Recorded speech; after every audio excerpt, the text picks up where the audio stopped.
Nós estamos aqui por causa de Jesus. Glória a Deus. Só para você dar glória mais duas coisas. Nós estamos aqui por causa de Jesus. Aleluia. Se assentar, por gentileza. Antes de falar de palavra com você, eu quero continuar adorando.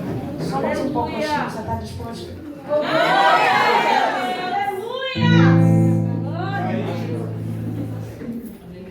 Glória, exaltado é o nome de Jesus, porque Ele é grande. Glória a Deus,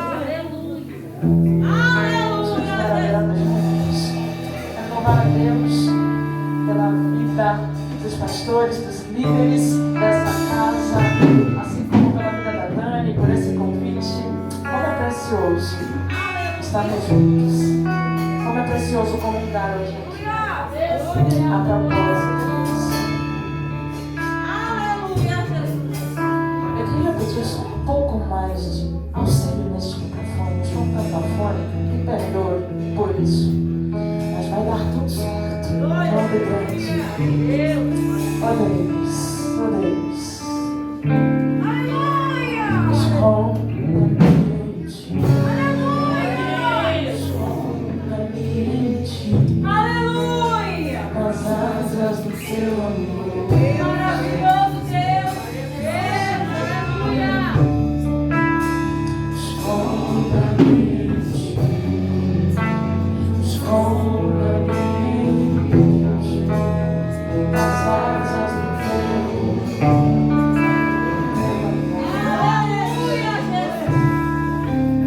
Esconda-me em ti, Deus. Esconda-me em ti. Nas asas do teu amor.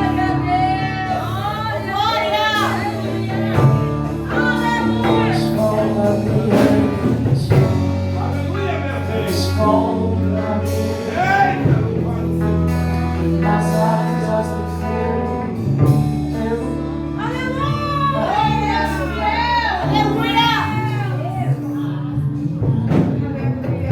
como eu amo o teu nome. És o nome mais lindo que eu conheço. Eu amo o teu nome, Jesus. Como eu amo o teu nome.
Ele vai se revelar.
Deus. Aleluia. Ele torna a reunião especial. Aleluia. Ele torna a reunião especial. Oh, presença. Oh, presença. Doce, convido. Nós te adoramos, nós bendizemos, agradecemos, nós nos curvamos, nós nos prostramos, porque tu és Senhor, tu és o Pai que não se ausenta, tu és o Pai que está em pé, tu és o Pai que hoje renova, Deus te resgata, Deus te ampara. Eu vejo um pai que abraça filhos que não se ausentaram da casa, filhos que estão habituados à presença. Ele está em Deus.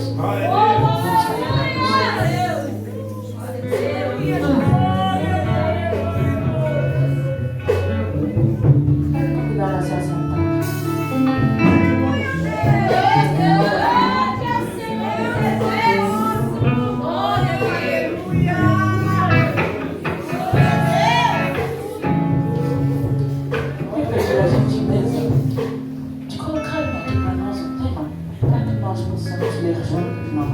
Aleluia, Deus! Glória a Deus! Aleluia! Glória, glória, glória! Aleluia! O verso tema. 1 João, capítulo 3, o primeiro verso. Glória a Deus! Eu queria ver contigo na sua versão, visto que a minha é um pouquinho diferente. Mas quero lhe pedir a gentileza de deixar a palavra aberta, porque para a exposição de hoje nós vamos passear um pouquinho pela Bíblia. Não se assuste com o meu jeito de ministrar. Às vezes Deus vem para bradar, para fazer barulho, para fazer estardalhaço. Eu amo isso. Amo quando Ele faz. Mas a proposta de hoje é diferente. Ele vem como um pai para dialogar com os filhos. 1 João, capítulo 3, o verso número 1 vai dizer: Vede quão grande amor nos tem concedido o Pai, que fôssemos chamados filhos de Deus. Por isso o mundo não nos conhece, porque não o conhece ainda. Paternidade.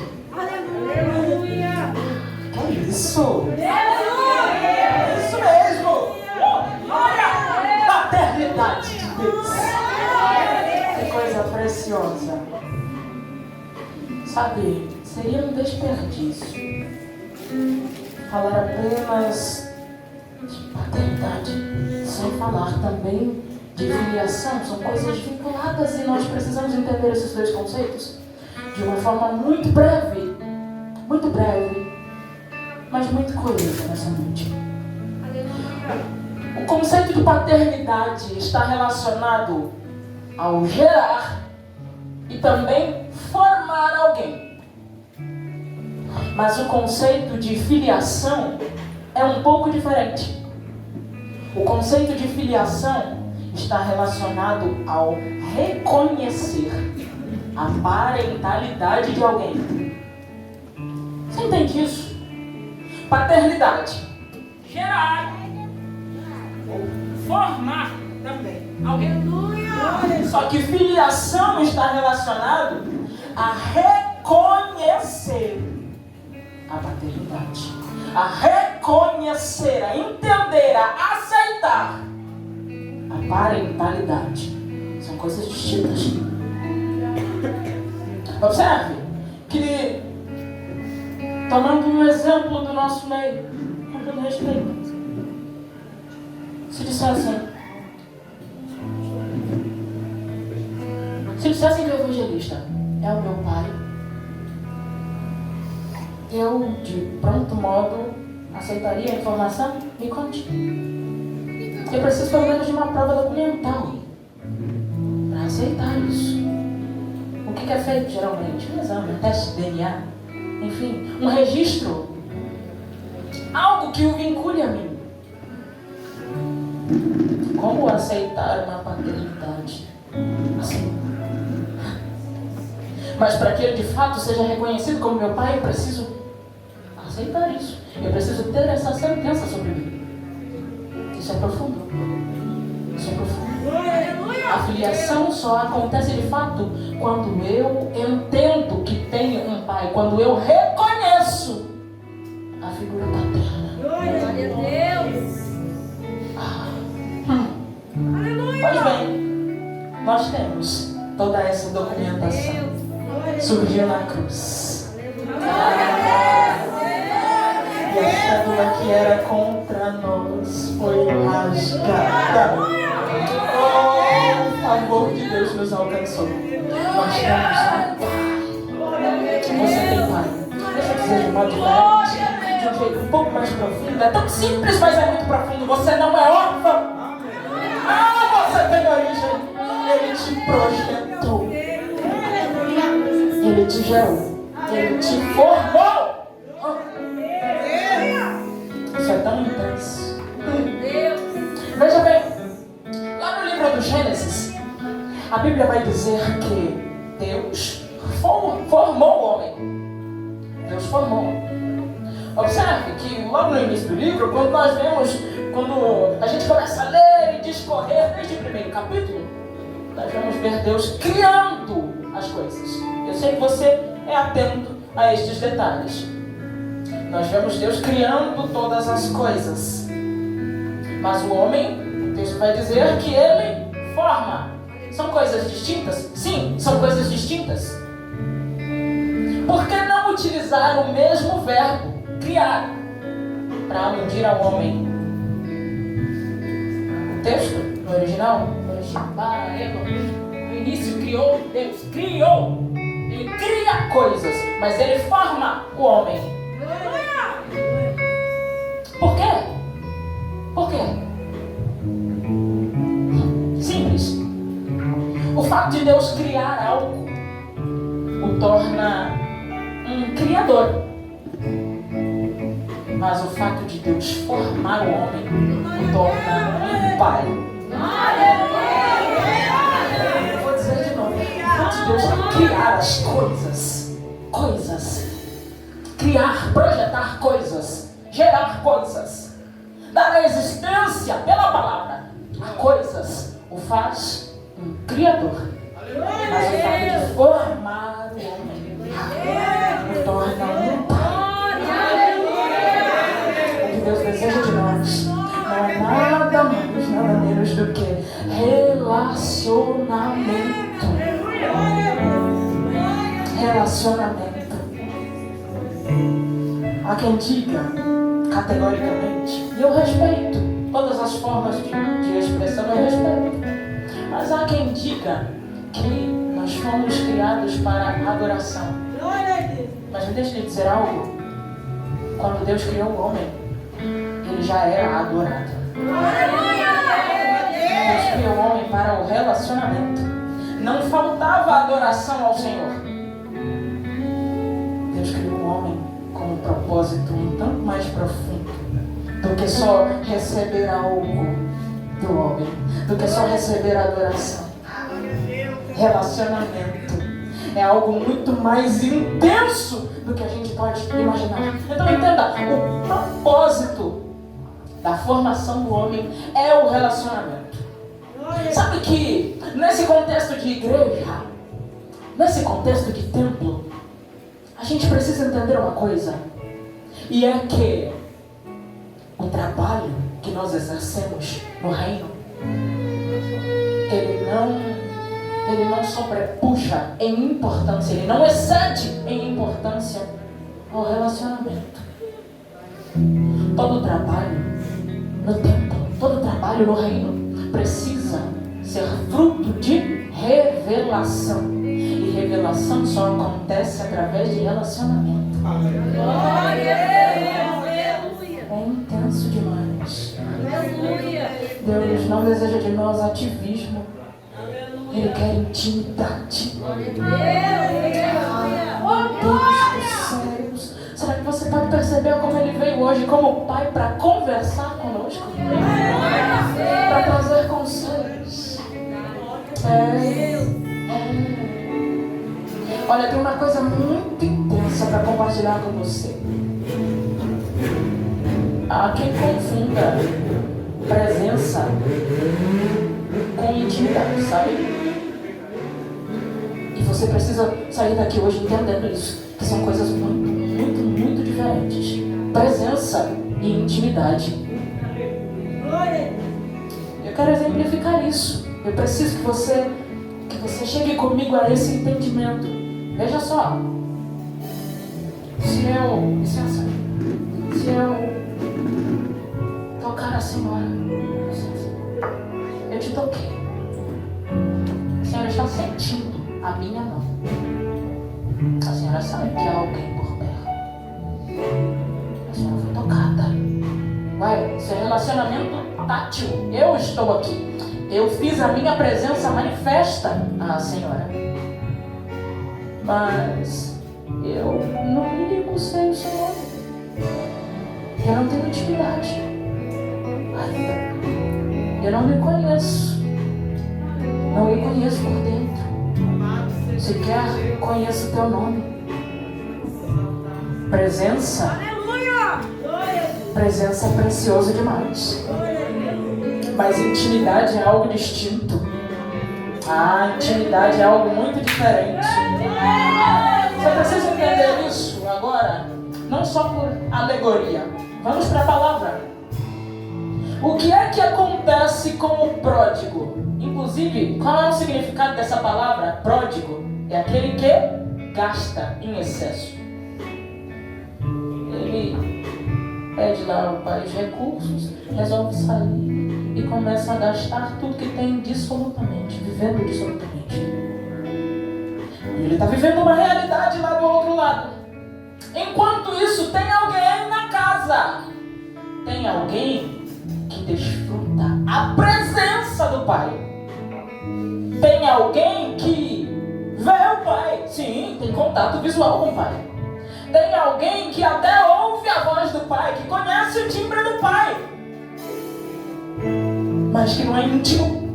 Ai, que negócio é esse? Aonde é que Deus vai buscar?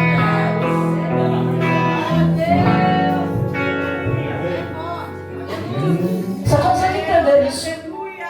É profundo. É intenso. Jesus. Para onde é que Deus está nos conduzindo hoje? Tem alguém que está na presença, mas que não é íntimo. Mas que ainda não se deixou acessar de uma forma mais profunda. Tem alguém que ainda não conheceu o coração do Pai. Tem alguém que até escuta a voz, conhece o timbre, conhece a intensidade da voz do Pai. Sabe quando ele grita? Sabe quando ele sussurra? Aleluia. Tem alguém que vê o Pai, mas que ainda não comunica de um jeito mais. Tem um convite de Deus para alguém nessa noite. É noite de ter intimidade. Ele não está lhe permitindo ouvir essa mensagem em vão. O Senhor diz assim para o seu coração: eu te vi. Eu conheço o seu coração. Eu conheço a sua alma. Eu conheço a sua voz em oração. Eu conheço os teus traumas. Carry sombras. Carry your hand with your fire. Allow your tell your coming to for your pain. Allow it for your now your tell. Eu conheço as tuas dores. Eu conheço as marcas do passado. Eu conheço as complexidades da tua história. Eu sei das marcas que ficaram no teu psicológico. E sim, a minha presença te cura. Mas eu não quero lhe dar apenas alguns momentos comigo. Não são lapsos que eu tenho para lhe oferecer.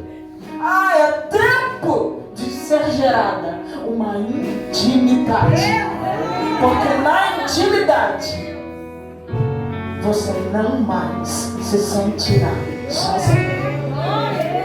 Na intimidade você vai conhecer a mim, o teu Pai, de um modo muito mais intenso e como você nunca imaginou. Deus está lançando um convite. Deus está lançando um convite para uma alma nessa noite. É tempo de intimidade. É tempo de sair do lugar da imaturidade para alcançar um lugar de crescimento em Deus. Como? Na intimidade.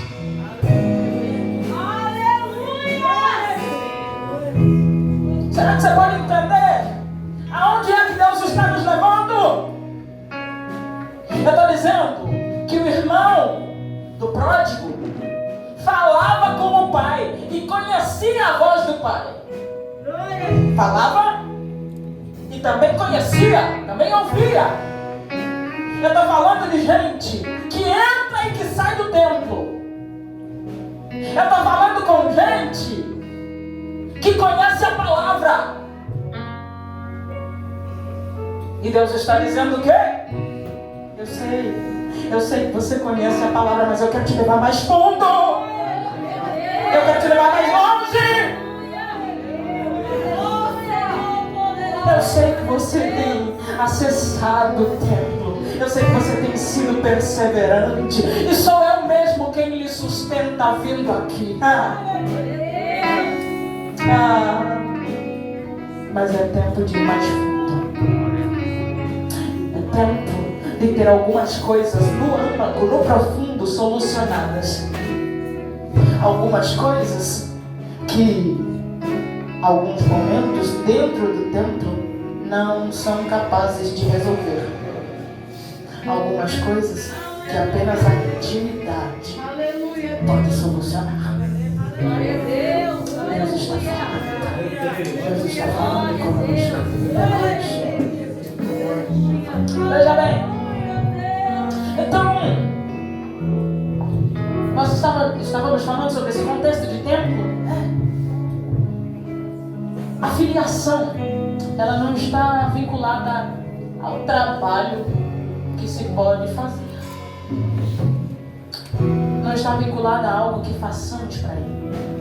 Mas a filiação está relacionada aqui, a essa intimidade, ao aceitar a parentalidade, ao aceitar a paternidade de Deus.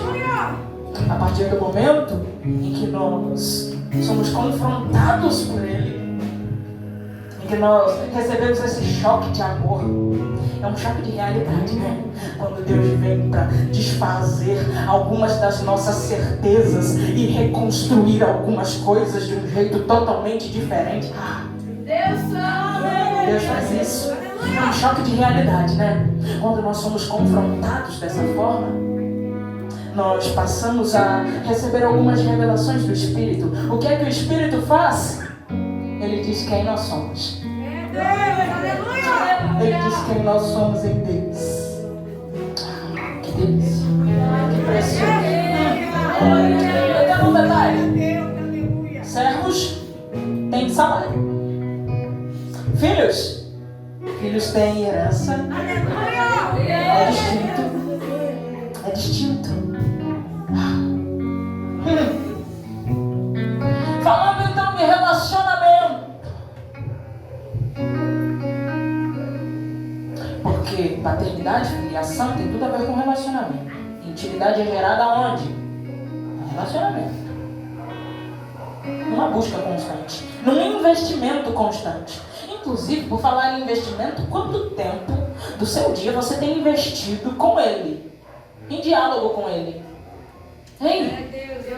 Às vezes a gente tem tempo para tanta coisa, mas tempo para se assentar com Ele, tempo para falar, para rasgar a alma, para contar tantas coisas boas, quantas que não ficaram boas. Tempo para falar sobre o dia, seja lá sobre o que for, mas Ele é teu amigo. E quanto tempo faz que você não para tudo para se assentar com Ele, para prosear com Ele? Glória a Deus. Aleluia, Deus. Ah, meu Deus, é noite de intimidade. Entenda, a mesa é um símbolo tão profético, tão intenso na palavra, não é? A mesa é o lugar da revelação e do relacionamento. Aleluia. Mesa é lugar de revelação e de relacionamento. Por quê? Porque tem olho no olho. Tem voz audível e tem olho no olho. Aleluia. Glória a Deus. Aleluia. Veja bem, você recorda? Você recorda quando Judas fora revelado como um traidor? Não foi uma festa, não. É Deus. Deus Foi na mesa. Glória a Deus. Aleluia. A mesa é o lugar da revelação. Verdade, Senhor. E é louco que texto, que menção tinha que ser isso, tem que ser. Inclusive, abra a palavra comigo, por gentileza. Glória a Deus. Queria que você abrisse comigo o texto bíblico. Em João, no capítulo 13. É rapidinho. E esse não é nosso texto base, tá? Mas eu prometo em pouco tempo ser muito conciso. João, no capítulo 13. Eu quero ler alguns versos com você. Você já encontrou? Aleluia.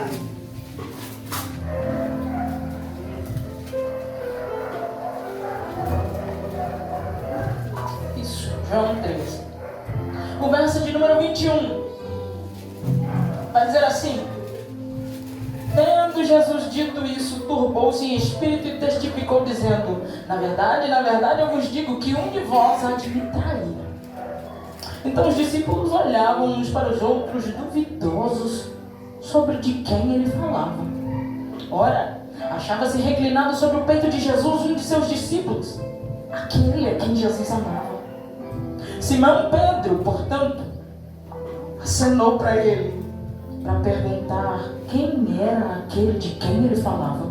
E inclinando-se ele sobre o peito de Jesus, disse: Senhor, quem é este? Jesus respondeu: Ele é aquele a quem eu der o bocado que eu mergulhei. E quando ele mergulhou o bocado, deu-o a Judas Iscariotes, filho de Simão. Santo Deus. E após o bocado, entrou nele Satanás. Então disse Jesus: o que tu fazes, faze-o depressa. Hello, o que esse texto tem a ver com o assunto de hoje? Muita coisa. Muita coisa. E deixa eu explanar a você. Jesus estava contando para os seus discípulos, para os seus amigos, que ele seria traído. Que momento marcante. Muito, muito forte. E aí ele anuncia: um de vocês vai me trair. Pedro, que já logo conseguia se comunicar com João por aceno, por olhar, intimidade. É Deus. Aleluia. Já disse para João: pergunta para ele quem é. João, como está ali pertinho de Jesus? Quem? E o que Jesus faz? O texto vai dizer que Jesus olha um bocado Deus Santo. e oferece alguém. É Deus. Tem um segredo nisso. Sabe que oferecer um bocado de pão a alguém, oferecer um bocado molhado, faz com que este alguém a quem é oferecido isso seja tornado como o principal da mesa, segundo o rito judaico. Quando Jesus molha um bocado de pão e oferece a Judas, é como se ele estivesse dando a Judas uma segunda chance. É como se Jesus estivesse anunciando assim: eu ainda tem esperança de que você não dê lugar ao diabo. Eu estou fazendo de você o principal dessa mesa. Eu sei que vou ser traída, mas você não foi predestinado a trair. Entenda isso. Olha que conceito intenso. Judas não traiu Jesus por predestinação. Ora, e como? Elô, se isso já tinha sido anunciado, entenda. O anúncio aconteceu pela presciência de Deus. E presciência é algo completamente distinto de predestinação. Se Judas quisesse, se Judas não tivesse deixado Satanás entrar no coro, as coisas poderiam terminar diferentes. Aleluia, aleluia. O momento de intimidade, o momento da revelação, o momento de relacionamento acontece aonde? Na mesa. Aleluia. Glória a Deus. Será que você pode entender que Deus hoje nos trouxe à mesa para um diálogo assim muito? Aleluia. Glória a Deus. Estamos todos à mesa Aleluia. para ouvirmos algumas verdades de Deus. Deus. Eloi, por que passar por esse texto? Simples. Só porque Deus tem um recado muito específico para o coração de alguém que está numa zona de risco, que está numa zona de perigo. Mas Ele lhe diz: eu lhe dou chance. Deixa eu falar em crenteza agora. Vigie na terra, meu filho. Vigia na terra, minha filha. Ele é Deus de nova chance. Ele é Deus de oportunidade. Mas entenda que tem alguém querendo se andar.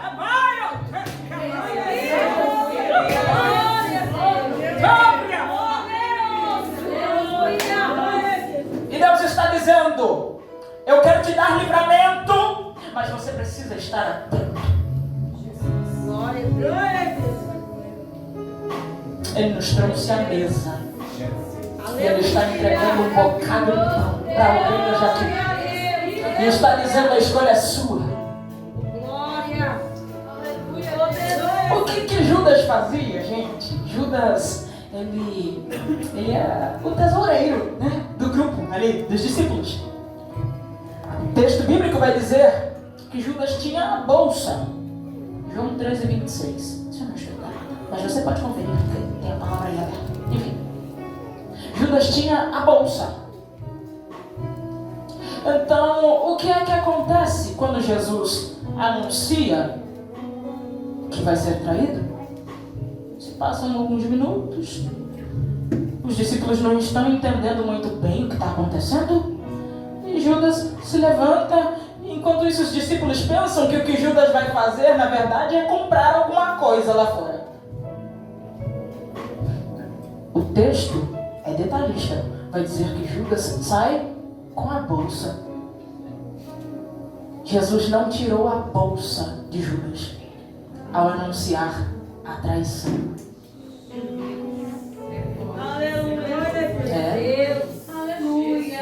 Tem muita gente que hoje anda com bolsa. Tem a bolsa. Exibe a bolsa. Passeia com a bolsa. Sobe no altar com a bolsa. Mas não tem desfrutado da profundidade que há na mesa. Meu Deus. Glória a Deus. Jesus não tira a bolsa. Não tira, não. Sabe por quê? Evangelho de Jesus, segundo a perspectiva de Mateus, o capítulo é de número 7. Veja só, o verso 22, o que vai dizer: muitos me dirão naquele dia: Senhor, Senhor, não profetizamos nós em Teu nome, e em Teu nome não expulsamos os demônios, e em Teu nome não fizemos muitas maravilhas? E então lhes declararei: eu nunca vos conheci. Apartai-vos de mim, vós, trabalhadores da iniquidade. Isso aqui, Pelo amor de Deus. Glória a Deus. Como é que pode alguém chegar diante dele e dizer: eu profetizei, eu marchei? Lembra daquele culto que o paralítico andou? Foi tua presença. Sim, foi a minha presença. Mas a minha presença é um conceito distinto de intimidade. E eu não te conheço. Glória a Deus. Meu Deus. Aleluia. O texto é terrível. Nunca vos conheci. Tem gente que continua carregando a bolsa, mas não está desfrutando do relacionamento que só pode ser construído à mesa, onde tem olho no olho, onde tem confronto, mas também tem cura, tem amor, tem segredo revelado, tem contato tátil, tem abraço, tem na mesa. A mesa. Deus está convidando alguém para intimidade. Meu Deus. Glória.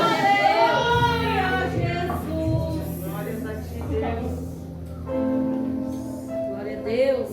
Convocando os tangedores hoje. Glória. Coisa boa. Entenda. Eu preciso compartilhar com você um outro detalhe. Muito intenso, mas isso está em outro texto. Abre a palavra comigo em Mateus. Evangelho de Jesus segundo a perspectiva de Mateus. E o capítulo é de número 26. Eu não quero te cansar, não. Mas desde que o Senhor nos conduza só mais um pouquinho na palavra. Você está disposto? Amém. Mateus, o capítulo é de número 26. E o verso de número 30. Glória a Deus. Glória a Deus.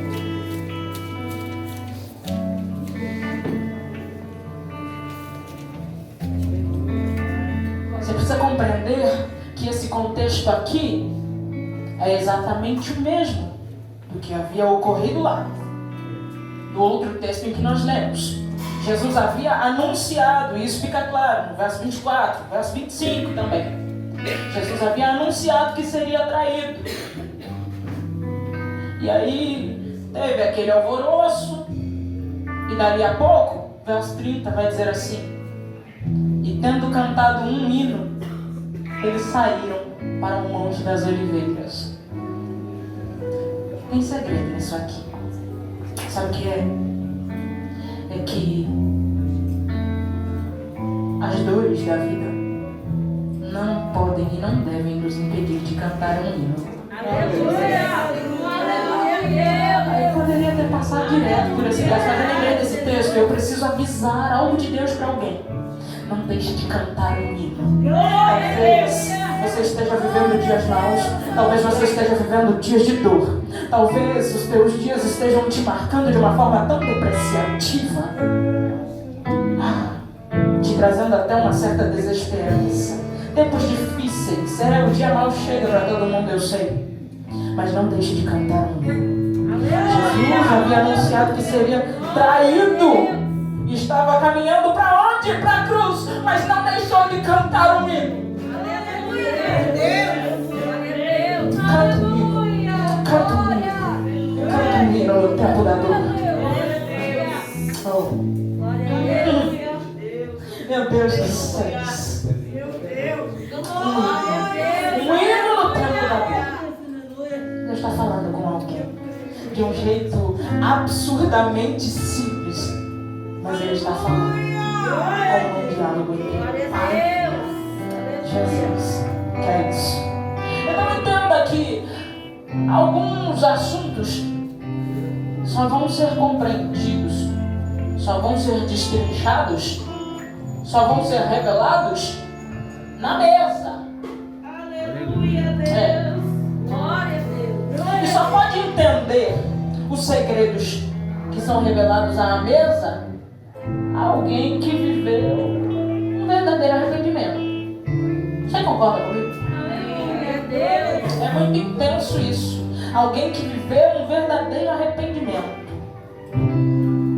Eu queria que você abrisse comigo mais um texto, por gentileza. Hebreus, capítulo 12. Glória a Deus.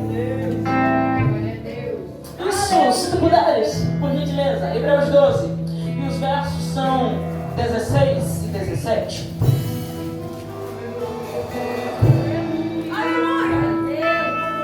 O texto diz assim: e ninguém seja devasso ou profano como Esaú, que por uma refeição vendeu o seu direito de primogenitura. Porque bem sabeis que, querendo ele, ainda depois herdar a bênção, foi rejeitado, porque não achou lugar de arrependimento, ainda que com lágrimas o buscou. Preciso ler de novo esse finalzinho, porque é muito profundo. Foi rejeitado, porque não achou lugar de arrependimento. Como é que pode um texto bíblico registrar um negócio desse, né? Porque não achou lugar de arrependimento, ainda que com lágrimas o buscou. Meu Deus. Aleluia. Poderoso. Só um segredo, só uma sentença. O altar não vende arrependimento. O altar não vende, não negocia arrependimento. O altar não comercializa arrependimento. Arrependimento é algo que acontece pelo Espírito. Então, se você entende que algo em si precisa mudar, precisa ser transformado, converse com o Espírito.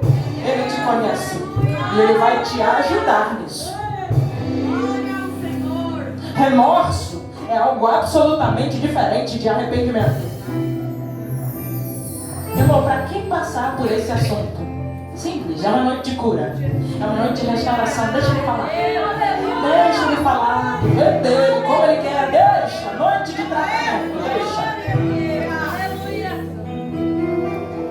Remorso é uma coisa. Esaú buscou o arrependimento com lágrimas. E cadê que teve arrependimento? Remorso é uma coisa. Arrependimento vem do Espírito. A tristeza, segundo Deus, não produz morte, mas produz arrependimento. Isso quem vai dizer é o apóstolo Paulo, Bíblia.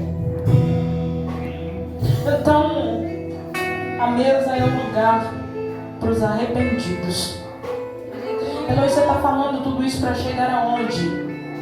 A simples sentença de que é exatamente na mesa, diante dos arrependidos, diante dos contritos, que o Espírito se sente muito à vontade para revelar o quê? A identidade. Veja bem, eu vou para um penúltimo texto com você hoje. Apocalipse, o capítulo é de número 1. Glória a Deus. Olha no texto comigo, por gentileza. Pode ser aqui. Apocalipse, capítulo 1. Glória ao Senhor. Os versos de 4 a 6.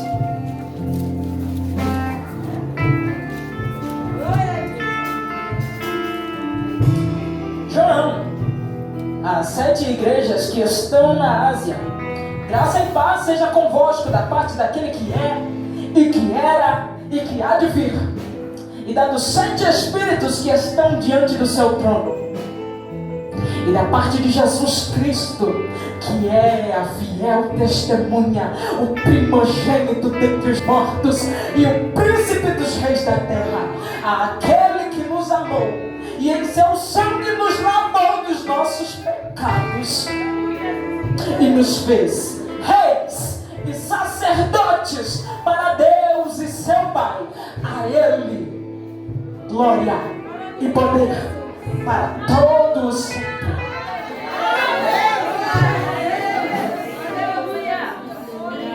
Quem é que escreve isso? Aquele João que a gente leu junto, que ele reclinou sobre o peito de Jesus. É aquele João que esteve à mesa, que entendeu a sua própria identidade e também a identidade da igreja. É ele quem compartilha isso. É ele quem registra esse segredo. Ele diz o quê? Que Jesus, o Cristo, nos fez reis e sacerdotes. Reis e sacerdotes. Você precisa entender que você faz parte de um reino. Você precisa entender que a filiação te vincula a muitos outros assuntos. Muitas outras coisas passam a aludir, passam a ser pertinentes a você, a sua vida. Você precisa entender isso. Sabe que aceitar Jesus não é simplesmente vir à frente no templo e repetir umas 12 palavras. Aceitar Jesus, essa aceitação acontece quando a crença ocorre no coração. Não é mera repetição. A gente precisa entender que não é método, mas é graça de Deus. E a graça nos alcança por onde? No entendimento. Enfim, a palavra nos diz que Ele nos fez reis e sacerdotes.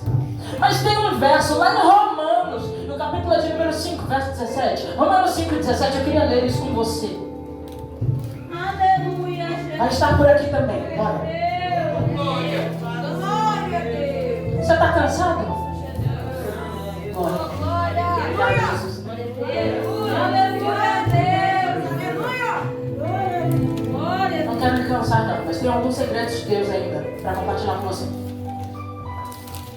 Porque se pela ofensa de um só a morte reinou por esse, muito mais os que recebem a abundância da graça e do dom da justiça reinarão em vida por um só, Jesus Cristo. Você foi convidado para reinar. Reinarão em vida.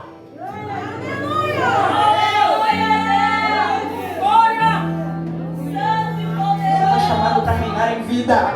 Você precisa entender. A tua filiação te vincula a um reino. E você recebe então consciência a respeito das especificidades, das peculiaridades desse reino. Você recebe também responsabilidades a respeito dessas coisas, a respeito das coisas desse reino. É. Eu prometo para você que é nosso último texto, tá bom? Juízes, capítulo 1.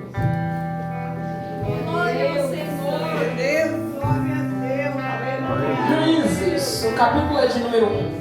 Que bom que vai estar aqui. Mas enquanto a gente procura, deixa eu recordar com você alguns detalhes, tá? Olha só, livro de Juízes, a história vai se formando e vai sendo compreendida no período entre a morte de Josué e o momento em que Saul é ungido rei. Um momento de aproximadamente 350 anos de história. Governo teocrático. Governo teocrático. O que é isso? Teo, Deus. O período em que Deus governa. Este é o período dos juízes, marcado pelo governo teocrático. Não são reis quem governa. O povo de Israel é o próprio Deus. Aleluia. Aleluia. Agora, olha só que coisa interessante. É Deus quem governa. Mas algumas crises e algumas bagunças, entre aspas, acontecem por lá. Você está entendendo que Deus é soberano e Ele está no controle de tudo? Mas o fato de Deus estar no controle e no governo não nos isenta de viver algumas crises. O período dos juízes é marcado por isso. Qual é a principal característica desse livro? Se a gente ler do primeiro até o último capítulo, a gente vai entender que esse período foi marcado comportamentalmente por Israel, um povo que errava, que tropeçava, que fazia algumas coisas, algumas não, né? Vamos ser sinceros, fazia muitas coisas que não deveriam fazer. E aí, Deus, que dá corda, mas não solta a ponta, Deus permitia que nações se levantassem para oprimir o povo. E aí, quando Israel era oprimido, recordava do Senhor. E tendo recordado de Deus, eles clamavam. E como Deus conhece a voz do seu povo, o que é que ele fazia? Levantava alguém para trazer livramento na terra. Oh, glória! Esse é o nosso Deus que conhece a voz. Esse é o nosso Deus que atenta ao arrependimento de alguém. Esse é o nosso Deus que recebe o pecador com amor. Enfim, Juízes, capítulo 1. E sucedeu, depois da morte de Josué, que os filhos de Israel perguntaram ao Senhor, dizendo: quem dentre nós primeiro subirá aos cananeus para pelejar contra eles? Entenda, morre Josué. É um período de quê? De conquista, de avanço territorial, militar. É tempo de conquistar a terra. É tempo de viver promessas. É tempo de viver aquilo que Deus já havia anunciado sobre Israel. Então, já que eles ficaram sem referência, que morreu Josué e não ficou sucessor, Moisés havia preparado Josué. Josué podia preparar alguém, mas não o fez. Então, eles resolvem se reunir para perguntar para Deus qual era o próximo passo. Tem segredo nisso aí também. Deus está dizendo a alguém que não é mais tempo de tomar decisão segundo a tua própria perspectiva. Deus está dizendo que é melhor falar com Ele antes, que é melhor pedir a Ele direção, porque direção assertiva Ele tem. Os filhos de Israel se reúnem para perguntar para Deus, para perguntar.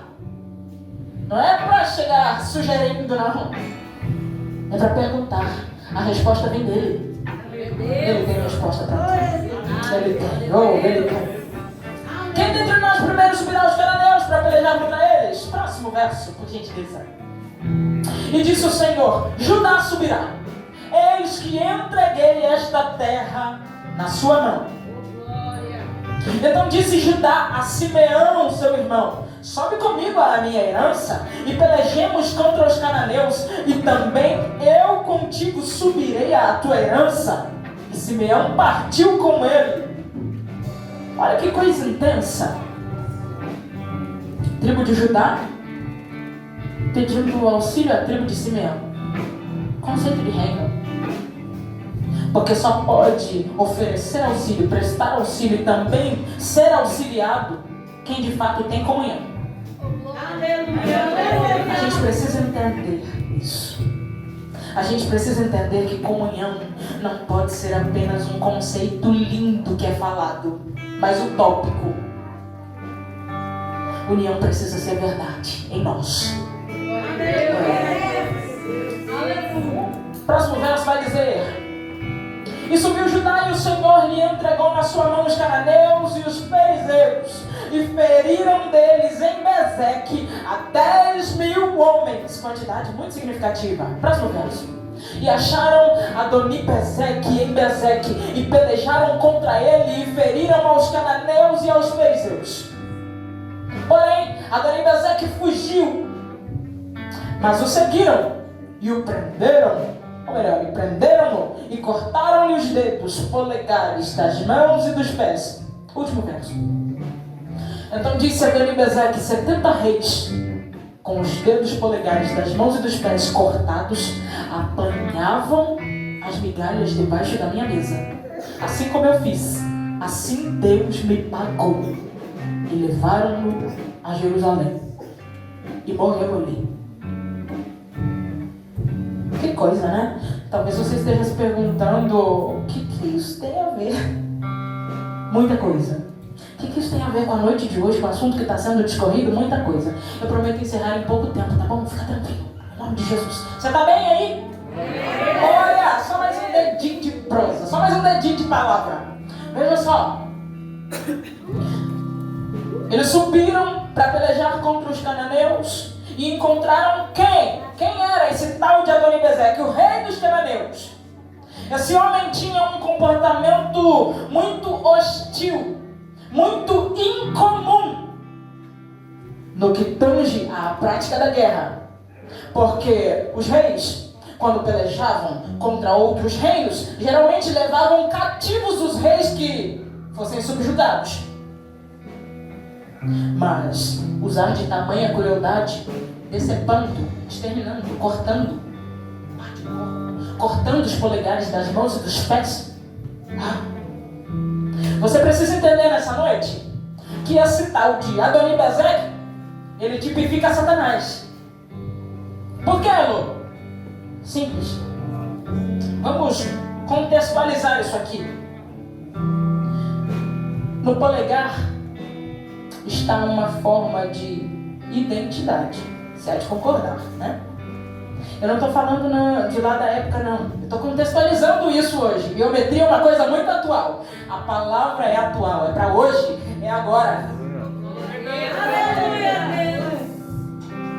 Cortar o polegar significa remover uma forma de identificação.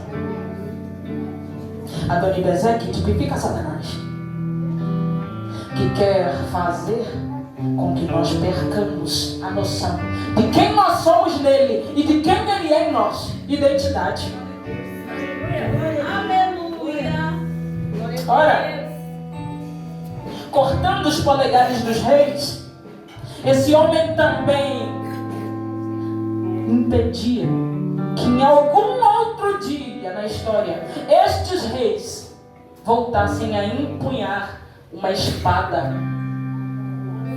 Como assim, Elô? Simples. O objetivo de Satanás é lhe impedir de lutar pelos seus ideais. É lhe impedir de lutar por estas causas que são tão relevantes. A sua alma, a sua família, valores, princípios. Ele quer corromper tudo. Mas ele não chega fazendo baderna de vez. Ele quer apenas te decepar no polegar para te impedir de empunhar, de segurar a espada. E sobre os polegares dos pés, o que é que isso significa?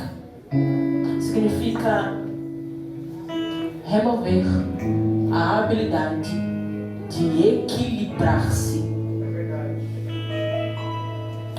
Polegar, os dedos dos pés estão absolutamente associados ao equilíbrio.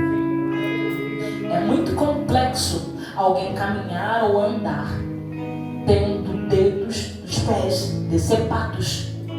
É cientificamente comprovado. Quando Adoni-Bezeque estava fazendo isso, ele estava removendo dos reis equilíbrio. Esse é o intuito de Satanás. Remover a sua identidade. Para que você não entenda que você é filho, e porque você é filho, você tem direitos e deveres também.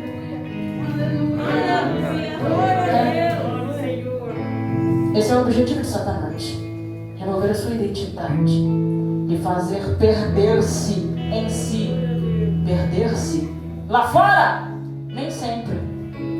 Às vezes ele quer que você se perca aqui dentro mesmo. E continue vindo, mas sem entender no mínimo que está perdido. Identidade. A habilidade de empunhar a espada. E a habilidade, a agilidade e a velocidade no caminhar. Impedimento no movimento. Que negócio é esse? Sabe que eu recordei de algo agora e eu preciso compartilhar com você rapidinho. Veja bem. Você recorda quando os 3 homens são lançados numa fornalha de fogo ardente que fora aquecida 7 vezes mais? Eu sei que você conhece os detalhes dessa história. O texto vai dizer que quem lançou esses homens na fornalha, quem lançou foi morto. De tão quente que estava o negócio, de tão quente que estava o contexto. Mas os homens entram na fornalha e a expectativa de quem está de fora e que vê de longe é ver o quê? Imobilidade. A expectativa de quem está de fora é que, assim como eles foram lançados, assim ficassem. Só que o que acontece dentro da fornalha, e o texto bíblico vai ser incisivo em dizer que eles estão na fornalha, mas eles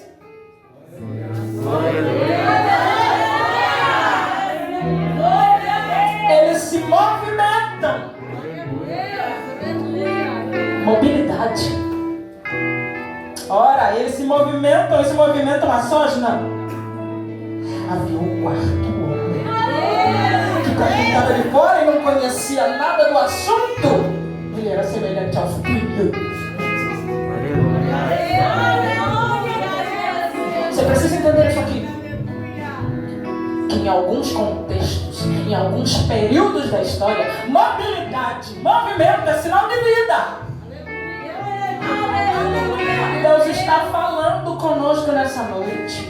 Que tem Adoni-Bezek de pé, querendo decepar os teus pés, para lhe impedir, para lhe remover a habilidade da mobilidade.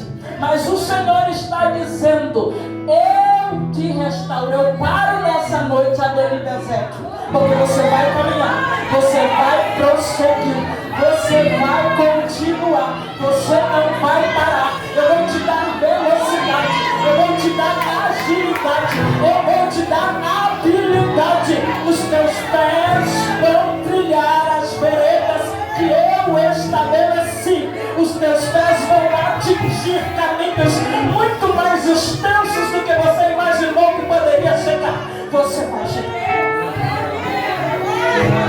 Você vai chegar. Mobilidade, velocidade. Entenda isso. Não é muito comum alguém pregar a respeito dessas coisas, não, mas Deus me usa nessas loucuras e eu preciso entregar. Velocidade. Sabe que para algumas coisas no mundo espiritual a gente precisa de reflexo.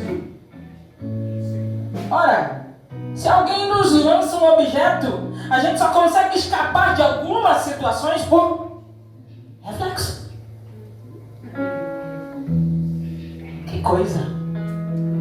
Ouvir Deus agora dizendo que está restituindo alguém a velocidade para perceber algumas coisas no mundo espiritual, para perceber e não ser atingido, para perceber e então receber livramento.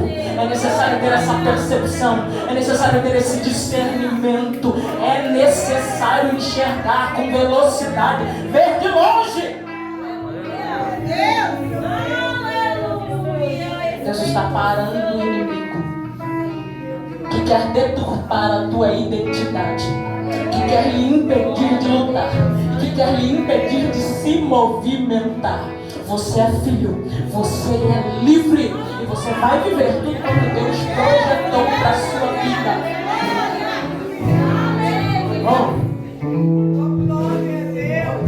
A fúria de cão para destruir alguns e muita gente desapercebida. Ainda bem que o Senhor é livramento. Ainda bem que o Senhor é livramento. Ainda bem que o Senhor é livramento. Recado, e eu encerro por aqui no nome de Jesus. No nome do grande, eu paro por aqui. Veja só. Meu Deus do céu, eu não queria ler, mas deixa eu ler com você. Efésios 6, e eu paro por aqui. Efésios 6, os versos são de 11 e 17, ó. Fechei a palavra.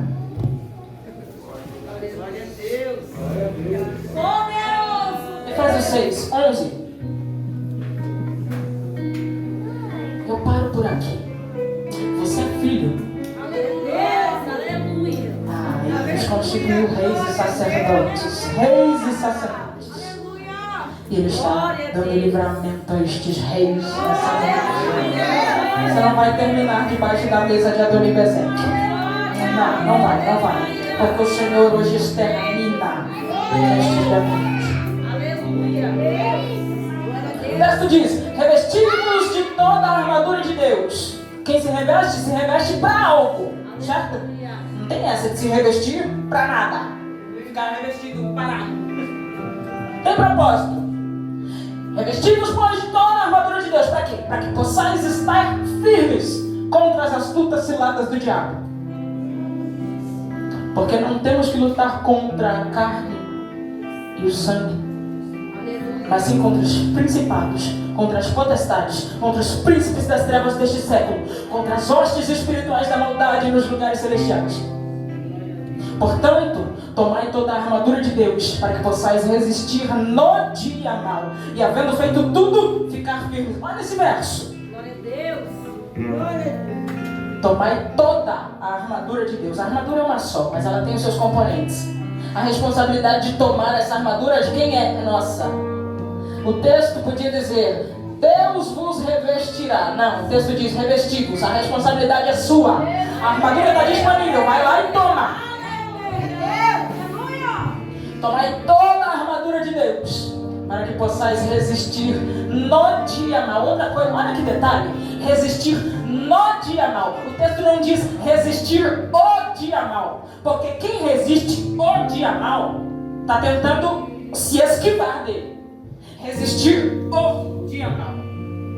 Mas o dia mau chega para todo mundo. A ideia é: o dia mau chegou. Como é que você está nele? Está revestido? Está pronto, meu filho? Revestivos, pois, de toda a armadura de Deus, para que possais resistir no dia mau, e, havendo feito tudo, ficar firmes. Mas, gente, esse verso aqui podia terminar de qualquer outra forma no universo, né? Mas sério. E, havendo feito tudo, ficar firmes. Por que é que Paulo vai registrar isso exatamente dessa forma? Eu te explico. Havendo feito tudo, havendo vencido tudo, depois de vencer tudo, você precisa ficar firme. Por que Paulo está dizendo isso? É simples.